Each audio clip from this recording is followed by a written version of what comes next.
Friends, welcome to maths की class. I am गुलशन और मैं स्वागत करती हूँ आपका मेरे चैनल पे।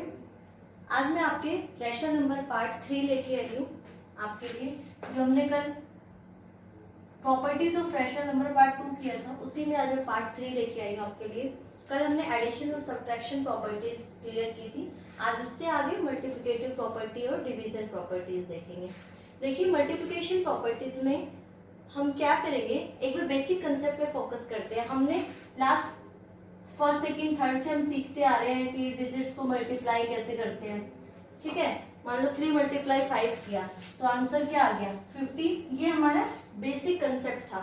इसमें हमने 3, 4, 5, 6 डिजिट्स, कितने भी डिजिट्स की आप मल्टीप्लिकेशन आपने सीखी है, 4, 5, 6 जितने भी।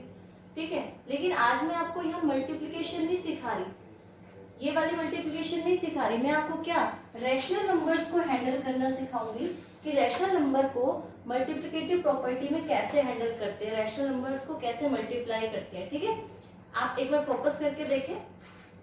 फर्स्ट है आपका closure property. Closure property, closure property. ठीक है, मल्टीप्लिकेशन में ज्यादातर प्रॉपर्टीज आपकी एडिशन के जैसी ही है। उसमें भी आपका क्लोजर प्रॉपर्टी फर्स्ट है, इसमें भी क्लोजर प्रॉपर्टी फर्स्ट है। देखिए, क्लोजर प्रॉपर्टी क्या कहती है कि अगर दो रैशनल नंबर की आप मल्टीप्लिकेशन करते हैं तो आंसर भी आपका रैशनल नंबर आएगा। फॉर एग्जाम्पल, अगर मान लो 2 × 3 एक रैशनल नंबर है, उसको मल्टीप्लाई किया आपने 3 × 5 से। कोई भी आप एग्जाम्पल ले लो। ठीक है, अगर आपने दो रैशनल नंबर लिए ए बी और सी डी, मीन्स अगर 2/3 और 3/5 दो रैशनल नंबर लिए, तो क्लोजर प्रॉपर्टी के अकॉर्डिंग इसका आंसर भी क्या आना चाहिए, एक रैशनल नंबर आना चाहिए। ये आपका न्यूमरेटर होता है, ये डिनोमिनेटर होता है। ऑफ कोर्स आपने मल्टीप्लिकेशन पढ़ा हुआ है लास्ट क्लासेस में, 3rd 4th 5th से आपने कि न्यूमरेटर की न्यूमरेटर से मल्टीप्लाई करते हैं, डिनोमिनेटर की डिनोमिनेटर से। तो देखिए 3 × 2 6 और इधर 3 × 5 हो गया आपका 15। आपका आंसर आ गया। ये भी आपका P/Q की फॉर्म में ही आया। इसका मतलब क्या है, क्लोजर प्रॉपर्टी प्रूव हो गई कि दो रैशनल नंबर को जब हमने मल्टीप्लाई किया तो आंसर भी आपका क्या आया, एक रैशनल नंबर आया। ये थी आपकी फर्स्ट प्रॉपर्टी। अब देखिए, इसी एग्जाम्पल को अगर हम ऐसे ले लें, 3/5 × 2/3। हमने क्या किया है, सिर्फ पीछे वाली डिजिट को आगे करके लिख दी और आगे वाली डिजिट को पीछे करके, सिर्फ ऑर्डर चेंज किया है, डिजिट्स चेंज नहीं की। तो क्या आप देखते हैं कि क्या अब भी हमारा आंसर सेम आता है, 3 × 2 6 और 5 × 3 15। अब भी हमारा इस केस में भी आंसर आपका क्या है, ये जो था सेम ही आंसर आया। इसका मतलब क्या है, ये क्या है आपकी सेकेंड प्रॉपर्टी हमने प्रूव कर दी। कौन सी, कम्यूटेटिव प्रॉपर्टी। कम्यूटेटिव प्रॉपर्टी क्या कहती है कि दो नंबर को जब आप मल्टीप्लाई करते हो रैशनल नंबर्स को, तो उनका ऑर्डर चेंज करने पे आपका आंसर पे कोई फर्क नहीं पड़ता। ये क्या थी आपकी कम्यूटेटिव प्रॉपर्टी। इसके जनरल फॉर्म देख लीजिए, A/B कोई रैशनल नंबर है आपका, CD से अगर मल्टीप्लाई किया आपने तो उसको सेम ही लिख सकते हैं हम, अगर ऑर्डर चेंज करके आपने मल्टीप्लाई कर दिया। ये थी आपकी कम्यूटेटिव प्रॉपर्टी। ठीक है, आई थिंक आप इस प्रॉपर्टी के अकॉर्डिंग आप इजीली क्वेश्चन को सॉल्व कर पाएंगे। विद एग्जांपल मैंने इसलिए कराया सो दैट कि आपको क्वेश्चन भी सॉल्व करने में दिक्कत ना हो। इसी तरह के आपके क्वेश्चन पूछे जाते हैं एक्सरसाइजेस के अंदर से भी, कि भाई दो नंबर दे दिए, आपको कम्यूटेटिव प्रॉपर्टी प्रूव करनी है या इनका प्रोडक्ट निकालना है। इस तरह के क्वेश्चन आपके आते हैं, तो आप इजीली उनको हैंडल कर पाएंगे अगर आपको प्रॉपर्टीज ढंग से समझ में आ गई है तो। थर्ड है आपका एसोसिएटिव प्रॉपर्टी। Associative property. अब देखिए, एसोसिएटिव प्रॉपर्टी क्या है कि अगर आपके पास 3 डिजिट्स हैं, कम्यूटेटिव में हमारे पास 2 डिजिट थी, ए बी और सी डी, 2 फ्रैक्शनल वैल्यू थी। अब हम इसमें क्या ले लेंगे, 3 फ्रैक्शनल वैल्यू ले लेंगे। मान लो A × B × C, ये भी आपका क्या है, एक रैशनल नंबर है, ये भी रैशनल नंबर है और ये भी क्या है, रैशनल नंबर है। ठीक है, एक बेसिक टर्म में आपको समझा देती हूँ एक बार। तो कम्यूटेटिव एसोसिएटिव प्रॉपर्टी क्या है कि अगर आप इसका ऑर्डर चेंज कर दें कि पहले आपने इन दोनों को मल्टीप्लाई किया और फिर इसके साथ कर लिया, अगर ऑर्डर चेंज कर दें कि पहले आप ए बी को मल्टीप्लाई कर लें और फिर सी को कर लें, तो एसोसिएटिव प्रॉपर्टी के अकॉर्डिंग क्या है कि आंसर में कोई फर्क नहीं आएगा। यही आपकी एसोसिएटिव प्रॉपर्टी है। कोई भी एग्जांपल आप ले लो, मान लो 1/2 मल्टीप्लाई 2/3 मल्टीप्लाई 2/5 ले लो, कोई भी आप नंबर ले सकते हो। देखिए आपका ये ए हो गया, ये बी हो गया, ये सी हो गया। आपने पहले मल्टीप्लाई कर दी मान लो ए बी की, ठीक है, आपने ए बी की मल्टीप्लाई कर दी, 1 2 जा 1 मल्टीप्लाई 2, आपने मान लो इसकी पहले मल्टीप्लाई करेंगे हम, 1 मल्टीप्लाई 2 2 और 2 मल्टीप्लाई 3 6, फिर हमें करनी है इसके। आंसर क्या है, 2 2 जा 4 6 5 जा 30, आंसर आ गया 4/30। आप करना चाहे तो इसको और भी शॉर्ट कर सकते हैं, 2 से काट दें 2/15 आंसर आ जाएगा। क्या देखते हैं एसोसिएटिव प्रॉपर्टी इस पे एप्लीकेबल है। आप इनका ऑर्डर चेंज करके देखें एक बार। अगर हमने 2/5 मल्टीप्लाई किया 2/3 से पहले और उसको 1/2 से हम करेंगे तो देखेंगे क्या इसमें एप्लीकेबल है हमारी एसोसिएटिव प्रॉपर्टी। 2 2 जा 4 3 5 जा 15 मल्टीप्लाई 1/2, 4 1 जा 4 15 2 जा 30। सेम आप इसको भी 2 से कैंसिल आउट कर दीजिए।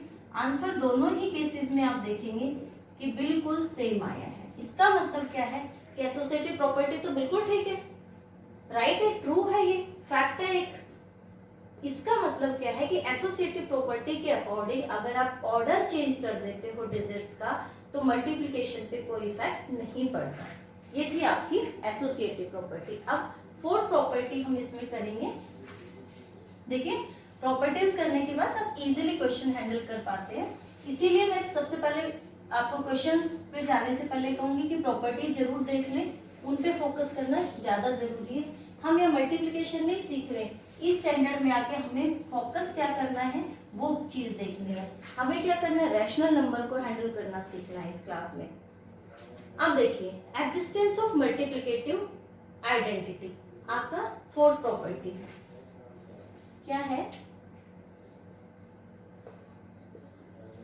एग्जिस्टेंस ऑफ मल्टीप्लिकेटिव, ये ए है, आइडेंटिटी। इसमें देखिए क्या है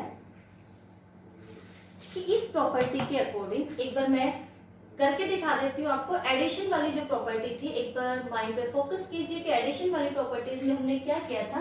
मान लो 3/5 है, उसका 0 के साथ ऐड किया था, यानी कि कोई भी रैशनल नंबर p/q है, अगर उसका एडिशन 0 के साथ करते हैं तो वो सेम आएगा। अगर उसका ऑर्डर चेंज कर दिया जाए तो भी वो क्या आएगा, p/q ही होगा।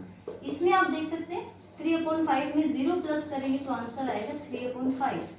इसमें भी केस में 3/5, तो यानी कि इसकी एडिशन के केस में आइडेंटिटी क्या थी, 0 थी।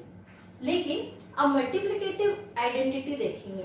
अगर मान लो हमने किसी डिजिट को 0 से मल्टीप्लाई कर दिया तो वो ऑफकोर्स 0 बन जाएगा, तो ये तो हमारी आइडेंटिटी नहीं हुई। तो इसीलिए हमें क्या करना पड़ेगा, मल्टीप्लिकेटिव आइडेंटिटी में आपकी आइडेंटिटी होती है 1, क्योंकि तभी तो अनचेंज्ड रहेगी ना हमारा आइडेंटिटी में अनचेंज्ड रहना चाहिए, आंसर पे कोई इफेक्ट नहीं पड़ना चाहिए। जो क्वेश्चन है सेम आपका आंसर होना चाहिए। तो अनचेंज्ड वैल्यू कब रहेगी, जब हम यहाँ 1 से मल्टीप्लाई करेंगे। तो देखिए अगर हम 1 मल्टीप्लाई 3/5 करते क्या सेम वैल्यू आती है, बिल्कुल सेम वैल्यू है दोनों ही। तो इसका मतलब क्या है कि यहाँ पे आपकी मल्टीप्लिकेटिव आइडेंटिटी क्या हो गई, 1, और यही आपकी प्रॉपर्टी है रैशनल नंबर में। मल्टीप्लिकेटिव आइडेंटिटी क्या कहती है, अगर आप पी क्यू एक रैशनल नंबर है, उसकी एक मल्टीप्लिकेटिव आइडेंटिटी 1, उससे मल्टीप्लाई करते हो तो वैल्यूज आपकी अनचेंज्ड रहती है। ठीक है, नेक्स्ट प्रॉपर्टी देखिए, एग्जिस्टेंस ऑफ मल्टीप्लिकेटिव इनवर्स। मैंने बताया था सेम आपका एडिशन के जैसा ही है, थोड़ा सा मल्टीप्लिकेटिव आइडेंटिटी की जगह आप मल्टीप्लिकेटिव इनवर्स करती हैं। ये आपकी नेक्स्ट प्रॉपर्टी है। आप देखिए मल्टीप्लिकेटिव इनवर्स एडिशन का एक बार रिकॉल करते हैं। ए का जो इनवर्स था वो -a होता था, दोनों कैंसिल आउट होकर 0 आंसर आता था। लेकिन एक बात सोचिए, ये एडिशन का केस था, अगर मल्टीप्लिकेशन के केस में हम -a से मल्टीप्लाई करेंगे तो आंसर क्या आएगा स्टूडेंट्स, -a² आएगा ना। लेकिन ये तो फिर वैल्यू ही अलग हो गई, हमारा इनवर्स तो निकला ही नहीं इसमें। तो इसीलिए हम थोड़ा सा चेंज करेंगे इसमें कि आप मल्टीप्लिकेटिव इनवर्स में क्या करेंगे, अपना a का जो है इनवर्स वो क्या होगा, 1/a होगा, और इसको हम जब मल्टीप्लाई करेंगे तो आंसर क्या आएगा आपका 1। तो यही आपका मल्टीप्लिकेटिव इनवर्स है। फॉर एग्जाम्पल कोई भी आपने एग्जाम्पल ले लिया, 2/3 ले लिया, इसका मल्टीप्लिकेटिव इनवर्स निकालना होगा तो आप क्या निकालोगे, 3/2। जो हमारे न्यूमरेटर था वो डिनोमिनेटर बन गया, और जो डिनोमिनेटर था वो न्यूमरेटर बन गया। यही तो है आपका मल्टीप्लिकेटिव इनवर्स। आपको क्या कर देना है, रिवर्ट कर देना है। मान लो -17 है, इसका मल्टीप्लिकेटिव इनवर्स निकालना हो तो आपको पता है इसके न्यूमरेटर में 17 है तो डिनोमिनेटर में हम 1 कर सकते हैं ना। तो सेम इसका क्या हो जाएगा, -1/17, न्यूमरेटर डिनोमिनेटर बन जाएगा, डिनोमिनेटर न्यूमरेटर बन जाएगा। ठीक है, ये आपका मल्टीप्लिकेटिव इनवर्स की प्रॉपर्टी है। अब इसमें एक एडिशनल प्रॉपर्टी भी है दो आपका, एक तो है zero identity, multiplicative property of zero, एक डिस्ट्रीब्यूटिव प्रॉपर्टी। दोनों ही मैं आपको बहुत इजीली करा दूंगी, आई थिंक आपको समझ आ जाएगी कि सारी की सारी जो मेहनत है तो इसीलिए कि आप लोगों को बेहतर तरीके से और बिल्कुल इजी वे में मैं आपको कंसेप्ट दे पाऊं, अच्छे से अच्छा, बेहतर से बेहतर। जो आपको अभी जो सिचुएशन है कि बुक्स भी नहीं है स्टूडेंट्स के पास, तो उस सिचुएशन में मेरा फोकस ये है कि इस तरह से पढ़ाया जाए कि जिस बच्चे के पास बुक भी नहीं है उसका भी इंटरेस्ट बने, बेसिक से स्टार्ट करके। बहुत हार्ड चीजें मैं आपको एकदम से डिलीवर नहीं करना चाहती, क्योंकि अभी आप बिगिनर हैं, नई क्लासेस में प्रमोट हुए हैं, तो इसीलिए मैं आपका कंटेंट ऐसा लेके आई हूँ कि आपको बुक भी नहीं है तो भी कोई बात नहीं, आपका कंटेंट पूरा हम उसमें कवर कर लेंगे, पूरा चैप्टर। जब आपको बुक मिलेंगी तो आप देखेंगे कि पूरा का पूरा चैप्टर आपका कवर हो जाएगा उसमें। अब है multiplicative property of zero, fifth property है आपकी, सिक्स्थ है ना ये, क्लोजर, एसोसिएटिव, कम्यूटेटिव और existence of multiplicative identity and existence of multiplicative inverse, and ये सिक्स्थ प्रॉपर्टी है multiplicative property of zero. Multiplicative property of zero.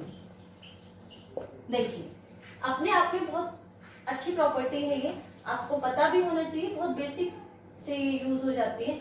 अगर कोई ए भी एक रैशनल नंबर है, मान लो उसको जीरो से जब आप मल्टीप्लाई करोगे तो ऑफ कोर्स वो एक जीरो ही वैल्यू देगा, ठीक है। या फिर आप किसी जीरो को किसी रैशनल नंबर से मल्टीप्लाई करेंगे तो भी क्या देगा, जीरो। तो मल्टीप्लिकेटिव प्रॉपर्टी ऑफ जीरो यही है कि जीरो से जब किसी वैल्यू को, कितनी भी बड़ी वैल्यू हो, करोड़ हो, लाख हो, 10 करोड़ हो, कितनी भी बड़ी वैल्यू हो, आप जीरो से जब उसको मल्टीप्लाई कर दोगे तो हमेशा आंसर क्या देगा आपका, जीरो ही देगा। ये है आपकी मल्टीप्लिकेटिव प्रॉपर्टी ऑफ जीरो। अब देखिए इसकी नेक्स्ट प्रॉपर्टी हम देखेंगे, डिस्ट्रीब्यूटिव प्रॉपर्टी ऑफ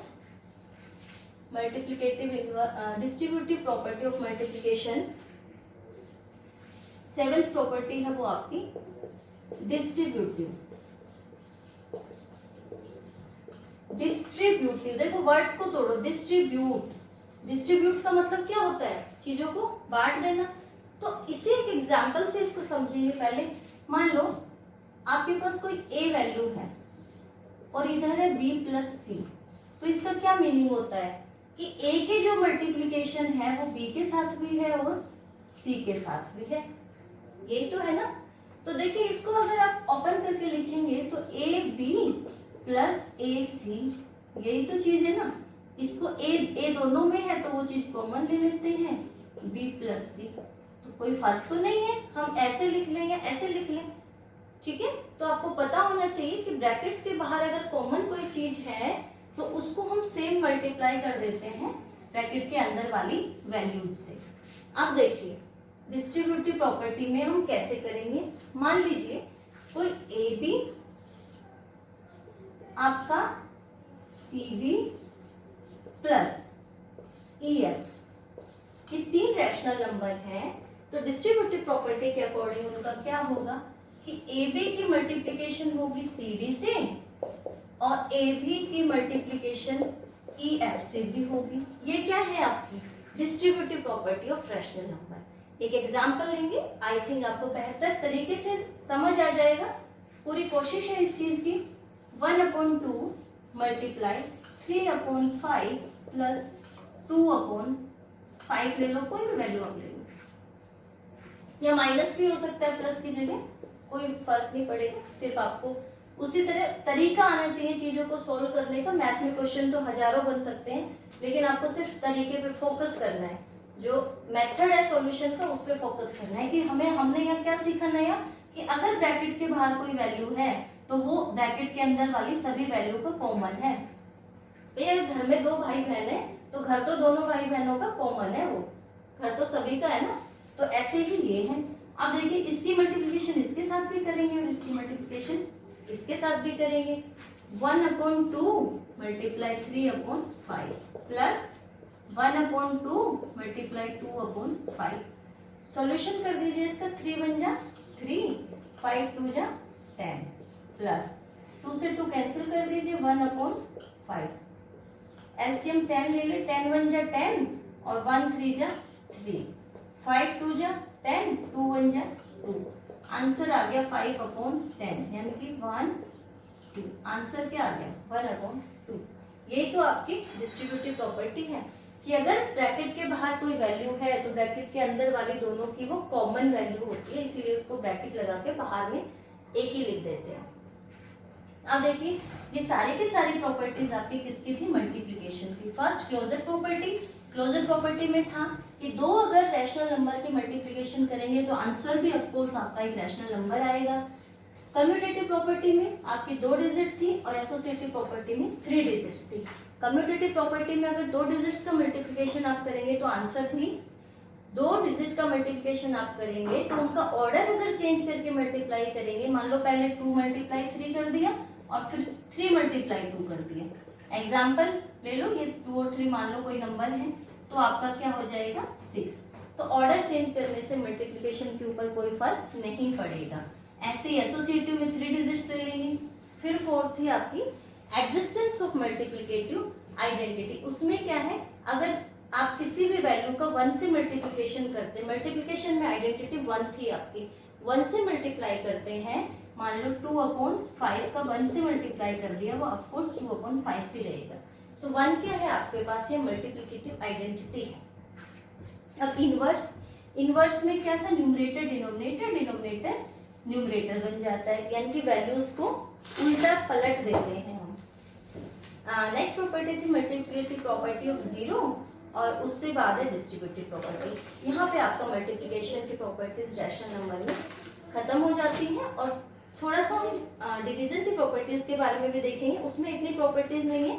आप डिवीजन का देखेंगे कि अगर P/Q कोई रैशनल नंबर है, डिवीजन का मेथड समझेंगे। P/Q कोई रैशनल नंबर है और उसको डिवाइड करते हैं A/B से, और A/B क्या होना चाहिए, नॉट इक्वल टू 0 हो। तो क्या है, वैल्यूज कैसे चेंज होगी आपकी P/Q, जब डिवीजन में मल्टीप्लाई का साइन करते हैं तो वैल्यू पलट जाती है, यानी कि b अपॉन a हो जाएगा।